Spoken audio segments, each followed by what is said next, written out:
आज के सेशन में हमने एक इंतहाई इम्पोर्टेंट टॉपिक डिस्कस करना है कि जो गुर्दे के मरीज़ होते हैं वो अक्सर कंप्लेन करते हैं कि उनको जिस्म पे ख़ारिश होती है, ठीक है, उसको बोलते हैं इचिंग या प्रोराइटिस। तो आज के टॉपिक में हम डिस्कस करेंगे कि उस ख़ारिश की क्या वजूहात होती हैं, गुर्दे के मरीज़ को क्यों ख़ारिश हो रही होती है, और अगर गुर्दे के मरीज़ को ख़ारिश हो रही है तो उसका क्या ट्रीटमेंट होगा, क्या इलाज होगा। तो जो इचिंग या प्रोराइटिस उसकी गुर्दे के मरीज़ में जो वजह होती है ना, उसकी वजह ये होती है कि गुर्दे के मरीज़ को मिनरल बोन डिसऑर्डर एक होती है, एक बीमारी होती है जिसको MBD बोलते हैं। MBD बेसिकली क्या होता है कि जब CKD गुर्दे की बीमारी के दर्जे होते हैं ना, जिसको CKD की स्टेजेस बोलते हैं, जब नेक्स्ट वाली स्टेजेस होंगी ना, CKD स्टेज 4 या 5 या 3-4, उसके अंदर क्या होता है कि पहले वाली जो स्टेजेस होती हैं उनमें तो पेशेंट का जो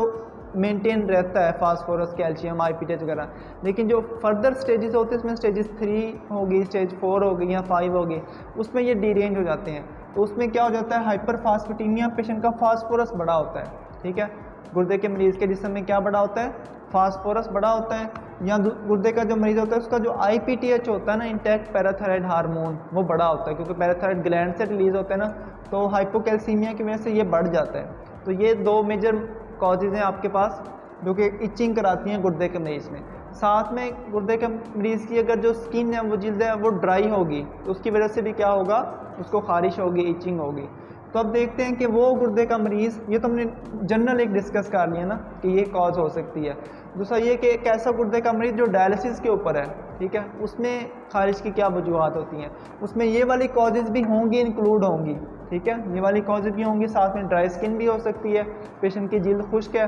साथ में क्या होता है कि मरीज़ को हम एक प्रोलॉन्ग पीरियड ऑफ टाइम के लिए सिट स्टिल का कहते हैं ना, कि उसने एक ही जगह पे बैठना है 4 घंटे के लिए, तो उससे भी उसको जिस्म पे ख़ारिश होने लग जाती है, ठीक है। अगर सिर्फ डायलिसिस एसोसिएटेड है ना, कि पेशेंट डायलिसिस के ऊपर आया है, उसको ख़ारिश हो रही है, बाद में घर जाके ठीक हो जाती है, तो उसकी कॉज आपने ये समझनी है कि हम क्योंकि पेशेंट को एक प्रोलॉन्ग पीरियड ऑफ टाइम के लिए एक ही जगह पे बिठा रहे हैं ना, वो हीमोडायलिसिस आपको पता है कि क्रोनिक 4 आवर्स का होता है, तो 4 घंटे के लिए एक ही जगह पे बैठना, ठीक है, उससे भी क्या हो सकती है, जिस्म के ऊपर ख़ारिश हो सकती है। या ये हो सकता है कि माइल्ड हाइपर सेंसिटिव रिएक्शन हो सकता है, जब आप पेशेंट को डायलिसिस मशीन के साथ अटैच करते हो तो डायलाइज़र के साथ एक माइल्ड रिएक्शन हो सकता है, या फिर पेशेंट का जो ब्लड है वो एक्स्ट्रा कार्पोरेट सर्किट के साथ एक्सपोज करता है, एक पूरे सर्किट के साथ, सेट के साथ एक्सपोज करता है, जिससे भी क्या हो सकती है, मरीज़ को ख़ारिश हो सकती है, ठीक है, वो माइल्ड होती है। या फिर ये हो सकता है कि पेशेंट का अगर डायलिसिस इनएडिक्वेट हो रहा है ना, डायलिसिस की अगर एफिशिएंसी ठीक नहीं है, उससे भी क्या होती है, इचिंग होती है, ख़ारिश होती है। तो ये हमने वजूहात मोटी मोटी डिस्कस की हैं कि गुर्दे के मरीज़ में क्या होती हैं, या ऐसे गुर्दे का मरीज़ जिसके डायलिसिस हो रहे हैं उसमें इचिंग की, ख़ारिश की क्या वजूहात होती हैं। तो अब हम उसकी मैनेजमेंट का डिस्कस करते हैं कि उसका क्या इलाज होगा, उसको मैनेज कैसे करते हैं। तो सबसे पहले ये होता है कि जो MBD होती है ना, आपने उसको मैनेज करना होता है, मिनरल बोन जो डिसऑर्डर हुई है, तो उसमें क्या होता है, फास्फोरस मरीज़ का बड़ा होता है, उसमें मरीज़ को कहते हैं कि वो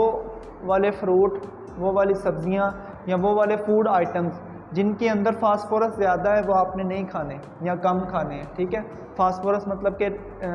रेस्ट्रिक्ट कराएंगे डाइट के अंदर। दूसरा ये हो सकता है कि हम फास्फेट बाइंडर, कुछ ऐसी ड्रग्स होती हैं, कुछ ऐसी दवाइयाँ होती हैं जो फास्फोरस को कंट्रोल करते हैं, उनको फास्फोरस बाइंडर बोलते हैं, हम लोग फास्फोरस बाइंडर का इस्तेमाल करा सकते हैं। दूसरा ये है कि IPTH को कंट्रोल करा सकते हैं, वो कैसे होते हैं, उसमें भी मेडिसिन होती हैं जिनको एक्टिव विटामिन D की गोलियाँ बोलते हैं, वो दे के भी पेशेंट का जो IPTH है उसको हम लोग एक कंट्रोल कर सकते हैं। जब MBD ट्रीट होगी उससे भी अगर इस वजह से ख़ारिश हो रही हो ना, MBD की वजह से, तो वो ठीक हो जाएगी। दूसरा ये हो सकता है कि मरीज़ की जो स्किन है ना, वो ड्राई नहीं होनी चाहिए, ठीक है, जब स्किन खुश्क होती है ना, उससे भी ख़ारिश होती है, तो वो ड्राई होने से कैसे बचा सकती हैं, वो इमोलिएंट्स का यूज़ करके या फिर ऑयल बाथ का यूज़ करके, ठीक है, या मॉइस्चराइजिंग ऑइंटमेंट्स का यूज़ करके। क्लियर हो गया। इमोलिएंट्स भी क्या होती हैं,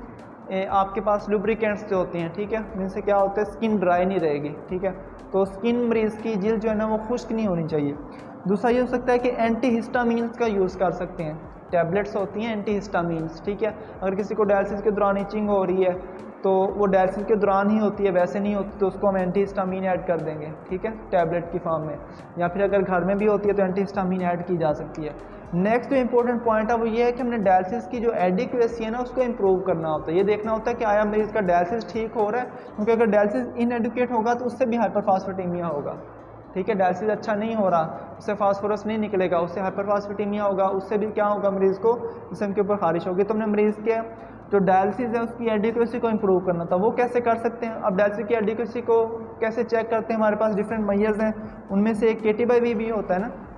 हम मरीज़ का KT/V चेक करेंगे कि आया वो 1.2 या 1.2 से ज़्यादा अचीव हो रहा है, अगर नहीं हो रहा फिर हम उसको इम्प्रूव करने के लिए क्या करेंगे, डिफरेंट हमारे पास मैयर्स हैं, वो हमने अलहदा एक सेशन में डिस्कस किया हुआ है, ठीक है। नेक्स्ट ये हो सकता है कि इसके साथ अगर ये सारी चीज़ें करके देख ली हैं फिर भी ठीक नहीं हो रही खारिश, फिर आप साथ में गाबापेंटिन होती है, टैबलेट है, ये ऐड कर सकते हो, नेल्फ्यूराफिन ऐड कर सकते हो, चारकोल यूज़ कर सकते हो, टेक्रोलिमस ऑइंटमेंट होते हैं, ये नेक्स्ट लेवल के ट्रीटमेंट है। अगर ये सारा कुछ करने के बाद भी ठीक नहीं हुई और आपने ये सारा कुछ भी कर लिया है, ऊपर वाले मैन्यूवर्स भी सारे कर लिए, फिर भी पेशेंट का प्रोराइटिस इचिंग ठीक नहीं हो रही, देन हम किडनी ट्रांसप्लांट ही करना पड़ेगा, ठीक है। उसका ट्रांसप्लांट कर दो, फिर ट्रांसप्लांट से ही वो बेहतर होगा, सही है, क्योंकि उसकी जो काज है ना इचिंग की वो सेकेंडरी है, रीनल की से रिलेटेड उसकी कॉज है, तो फिर उसका ट्रीटमेंट जो है ना वो ट्रांसप्लांट ही होता है। तो आज के सेशन में हमने क्या डिस्कस किया कि गुर्दे के मरीज़ को जो खारिश होती है जिस्म के ऊपर, उसकी क्या वजूहात होती हैं, और ऐसा गुर्दे का मरीज़ जिसके डायलिसिस हो रहे हैं उसको अगर खारिश हो रही है उसकी क्या वजूहात है, किस वजह से हो रही है, उसको हमने मैनेज कैसे करना है। क्लियर?